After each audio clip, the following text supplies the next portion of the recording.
It's Thursday, March 7th. The Supreme Court on Wednesday began hearing review petitions filed against its December 2018 verdict on the Rafale deal matter. The petitioners contend that the court had relied upon incorrect claims made by the centre. They referred to investigative news reports published in The Hindu to make that point. The government on Wednesday told the Supreme Court the petitions should be dismissed because they are based on documents stolen from the Defence Ministry. The Hindu had in February published a series of reports on the Rafale deal based on government documents the newspaper accessed. The newspaper cited from documents to contend, among other things, that the Indian negotiating team's position was weakened and the French position bolstered because of the parallel negotiation track opened by the Prime Minister's office. On Wednesday, the Attorney General submitted that these documents were marked secret and classified, and therefore their publication and use constitutes offences under the Official Secrets Act. On the Attorney General's contention that unless the source of documents is known or lawful, the court cannot look into them, the Chief Justice of India said, to say that the documents coming before the court in this manner cannot at all be touched by the court is a far-fetched argument. Should the court refuse to look into the document merely because it has been obtained illegally and thus a tainted one? Show us the authority, the Chief Justice told the Attorney General, to establish that source needs to be disclosed. Justice K.M. Joseph said, "You keep on repeating about national security. Suppose a crime like corruption has been committed. Can you seek shelter under national security? If the law has been broken through a corrupt practice, can you seek protection under national security? Even if evidence is stolen, the court can consider if the evidence is found relevant." The next hearing is on the 14th of March. The Supreme Court on Wednesday reserved its order on whether the Ram Janmabhoomi Babri Masjid title dispute appeal should be settled through mediation. The court said it intends to pass the orders very shortly. The five-judge Constitution bench headed by Justice Gogoi said it is not only about property, it's also about mind, heart and healing, if possible. Justice Bobde, responding to the submission made by the Hindu Mahasabha on why the group did not favour mediation, said, as per the Hindustan Times, "When the court is ordering mediation, we are not yet assuming somebody will give up something. We think it's not primarily a dispute over the 1500 yards of land. This is about sentiment of faith. Do not think that we are not conscious of it. Or do you think that you have more faith than us? We are conscious of the body politic of this country it's going to have an impact on. It's about minds, hearts and healing if possible, and we don't really understand how it is being rejected even before it is attempted. We also know history. We're trying to tell you that we have no control over what happened in the past, over Babur invading or who demolished. We can only look at what exists before us in the present moment, and that is the dispute." The question of whether mediation can be binding was brought up by Justice Chandrachud, who said, "Adjudication has a binding character. Can the result of a mediation be binding?" To which Justice Bobde said, "If there is a mediated settlement and the court accepts it, it becomes a decree. The decree is binding on all parties. In the event that the court decides to refer the matter for mediation, the parties to the dispute can suggest mediators." Women will now be eligible for permanent commission in all 10 branches of the army where they have been inducted as short service commissioned officers, the Defence Ministry confirmed. Until now, women officers were allowed permanent commission only in 2 branches, Judge Advocate General and Army Education Corps. The new branches open for permanent commission are Signals, Engineers, Army Aviation, Army Air Defence, Electronics and Mechanical Engineers, Army Service Corps, Army Ordnance Corps, and the Intelligence Corps.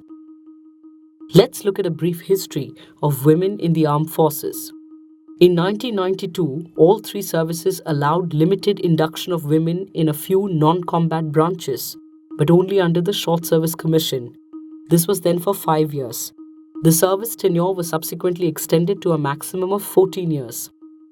Following a legal battle for permanent commission of women officers, certain branches of the 3 services, the Accounts, Administration, Technical and Logistics Department in the Air Force, the Constructor branch of the Navy, Judge Advocate General Wing and Army Education Corps of the Army was opened up. Women not serving in these departments had to leave after the 14-year Short Service Commission tenure and were not eligible for pension, which requires a minimum 20-year service. A batch of PILs filed in the Delhi High Court in 2003 had argued that their release comes at a juncture when they are still in their mid-30s and not trained for any other job. In 2018, flight cadets Bhavna Kant, Avni Chaturvedi and Mona Singh became the Indian Air Force's first women fighter pilots, a fact referenced by the Supreme Court bench while hearing an appeal against the Delhi High Court judgment on Permanent Commission for Women in 2018. It said, "You advertise women in combat roles, fighter pilots and sea vessels, and you're here opposing Permanent Commission of Women officers." Those who argue in favor of integrated forces had pointed to the fact that even the CRPF has deployed women commandos for anti-Maoist operations in Jharkhand. Women commandos of the BSF patrol the border, and women are deployed as part of peacekeeping forces.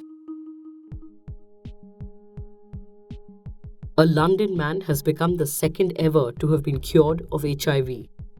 The first since Timothy Ray Brown was cured through a similar procedure 12 years ago, the London patient is hope that the immune system disorder that plagues over 40 million people across the world may be curable after all. Both patients had cancer for which they received bone marrow transplants from donors with a mutation called CCR5 delta 32. In both cases, the transplant was targeted as a cure for cancer, but acted on both their cancer and HIV. How did that work? Let's explain. The human immunodeficiency virus affects immune system cells by entering them, destroying them, and producing new virus particles. The virus enters cells using a protein called CCR5, which acts like a doorway. The mutated form of this protein, CCR5 delta 32, however, works like a closed door and prevents HIV from entering the cells. The delta 32 mutation is extremely rare and seen in less than 1% of the world's population, mostly people of Eurasian, particularly Swedish descent. The first cured, Timothy Brown, received bone marrow transplants to treat leukemia. He was given harsh immunosuppressive drugs, put into an induced coma at one point, and suffered intense complications, nearly dying at one point, but was cured eventually. Scientists tried duplicating the procedure several times, but with little success. The London patient, meanwhile, had Hodgkin's lymphoma, for which he received a bone marrow transplant in May 2016. He quit taking anti-HIV drugs in September 2017 and has had no sign of cancer or HIV since. However, the New York Times reported that scientists are still unsure of whether the London patient is in some sort of long-term remission or completely cured. Also, whether the transplant procedure can be tabulated as a cure is also too early to say. Why? Testing for CCRV delta 32 mutation isn't a common procedure available at your local hospital. For now, scientists are trying to study if CCR5 from a person's immune cells can be edited and infused back into the body, or if the person can be injected with enzymes that edit the protein inside the body itself, the NYT reported.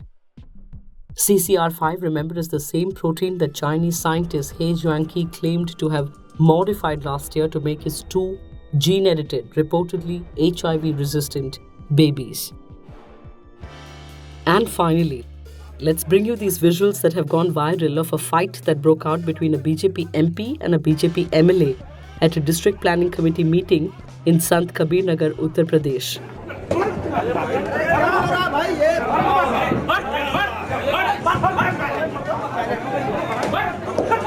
BJP MP Sharat Tripathi reportedly lost his cool because his name was missing from the foundation stone for a local road and took to the shoe quite literally when his colleague MLA Rakesh Singh said the exclusion had been his decision. You hold on to your shoes and your temper. We'll see you tomorrow. That's Friday. Love your morning fix? Help support our journalism.